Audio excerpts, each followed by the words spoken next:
Honestly, what can't he do? Hello, my peoples and skating fanatics. Y'all know you're my best friends, right? Sad but true. We are careening to our season finale at the World Championships in Saitama, Japan, and of course, TFSS has got your preview hot and ready, plus a chat with Canadian ice dancers Piper Gilles Paul Poirier. So a lot to talk about, let's get into it. In the men's event, you can look forward to watching this year's breakout star, the quad god himself, Ilya Malinin of the USA, the dynamic Adam Chauhimfa of France, the artist Jason Brown of the USA, and the decorated fave Shoma Uno of Japan. For Canada, Conrad Orzel will make his World Championship debut as Keegan Messing says goodbye with his final performance. Now, my pick for gold was a tough one for about a second, but I am giving this one to Shoma Uno. While Ilya Malinin has that quad axle that he has rarely missed this season, he has yet to skate a clean free program with those 5 additional quads and has yet to skate an event with 2 clean programs. Shoma Uno, however, has done all those things, including hitting a new PB of 204.47 in the free program at the Grand Prix final last December. And he consistently hits over 100 in the short program, a feat Ilya has only done once, though it was at Worlds last year, so it should be interesting. Plus, Shoma has him easily beat in the program components. While I love the excitement of Ilya, this is Shoma's if he wants it. The baddies who will shake up the women's event are rising star Luna Hendricks of Belgique, the comeback queens of Japan Mei Mihara and Kaori Sakamoto, and the y'all better look out now diva Isabeau Levito of the USA. Canada will be represented by none other than Madeline Schizas, whom no doubt will be searching for a successful end to this season. My pick for gold is Kaori Sakamoto. Now, she has had an oscillating season. That fun Janet Jackson short program has been letting her down until the Grand Prix final, but she imploded in the free and finished off the podium in 5th place. However, a few weeks later, she regrouped to win the Japanese Nationals with 2 stellar programs and continued that momentum at the Challenge Cup in February, hitting over 150 in the free for the first time this season, and the highest combined score for any woman this season as well. Kaori is looking ready to go, but do not count out her teammate Mei Mihara, who has won every single competition she has entered this season, but one. The couples who will defy death with ease are the breakouts from Italy, Sara Conti and Niccolo Macchi, the smiley but fierce Riku Miura and Ruichi Kihara, and the reigning world champions Alexa Knierim and Brendan Fraser of the USA. Canada will be represented by Deanna Stiletto-Dudek and Maxime Deschamps, who have had an unprecedented season of success, the young but mature Brooke McIntosh and Benjamin Mimar, and finally, the 6-month-old team of Trent Michaud and Leah Pereira. My pick for gold will have to go to Riku and Ruichi of Japan.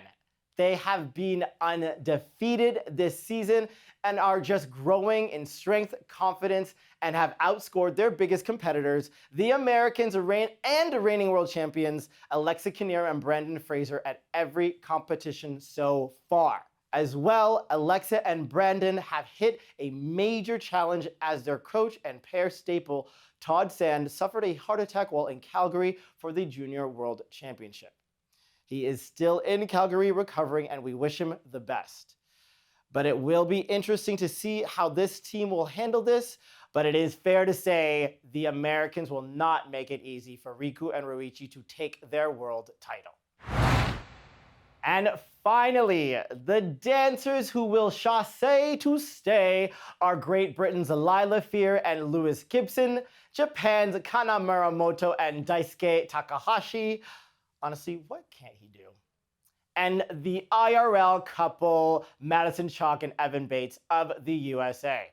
The two teams repping Canada are the engaging Laurence Fournier-Baudry and Nikolai Sorensen, and going for gold will be the well-seasoned Piper Gilles and Paul Poirier. My pick for gold, probably a little nationalism in there, but I gotta give it to Piper Gilles and Paul Poirier of Canada, although this will be a spicy one when you bring in the Americans Madison Chalk and Evan Bates.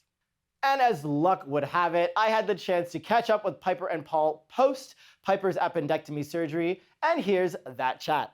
So, tell us about your surgery experience. How are you feeling and healing? And of course, tell us about some of those challenges in your day-to-day training as you're heading into Worlds. Yeah, I mean, I think the last few months have been kind of a whirlwind. We've had so many successes while there were so many other unknowns playing in the background. Yeah, and as an athlete, I was like, oh yeah, okay, gonna have surgery. I'm gonna be back on the ice in like 2 weeks, no problem. I'm gonna be ready for nationals. Like totally delusional with the whole situation as like your insides are not together at that point in time.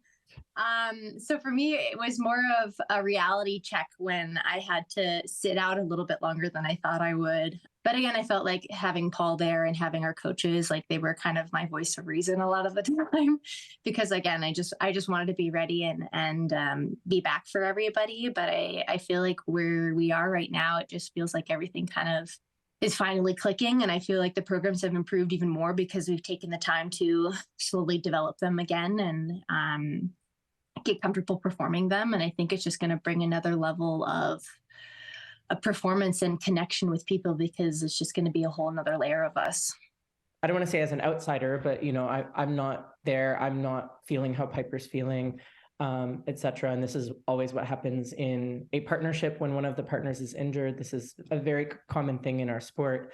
Communication is really the biggest thing, really taking the time to understand how the other person's feeling, what they feel up to that day, what's going through their mind. And those are just the constant conversations you need to have so that the expectations are set. And every day when you get on the ice or you get to training, you have a plan in place of what you're going to be able to accomplish that day. And I think we always say in skating that the actual skating is usually the easiest part. It's the managing of the rest that's always a little bit more complicated, and making sure everyone's emotionally in the right place, psychologically in the right place, and on the same page. What does it mean to you to finally be able to do this program and to receive the success you have this season? I don't know. I think that's tough. I think as you know, after being an athlete, like you just never know what's going to be the right decision from year to year, right? And I think Paul and I were at this place with coming into the season where we really didn't know whether or not what we were even doing. And I think we came back to the rink with absolutely no plan. And I think the universe just kind of fell at our lap and it was like, it is time to do a Vita, because we had passed years of editing this program and it never really working. And I think it was just some wave in the universe is like, this is your Avita year. This is your Avita moment. And don't think twice about it. And I think that's what's made this year so special for us, is that we haven't second guessed what we've done. Any decision that we've made, we're like, okay, this is the decision that we're doing. Don't double think it. And I think that's kind of what happened last year, is that with the Olympics, like we were always like, are we doing the right thing? Do we need to change this section? Are we doing the right lift? Like anything that we're doing this season is with complete confidence, and we're just going. Thank you to Piper and Paul. Cannot wait to see you at World Championships. Best of luck. And let us know in the comment section below who are your top picks and who you're most excited to see at these World Championships. I'm Asher Hill, and we will see you next week for our Worlds recap. Ta-ta. I know you loved that video, so subscribe so you don't miss any more, and you're sitting here anyways. Watch some more.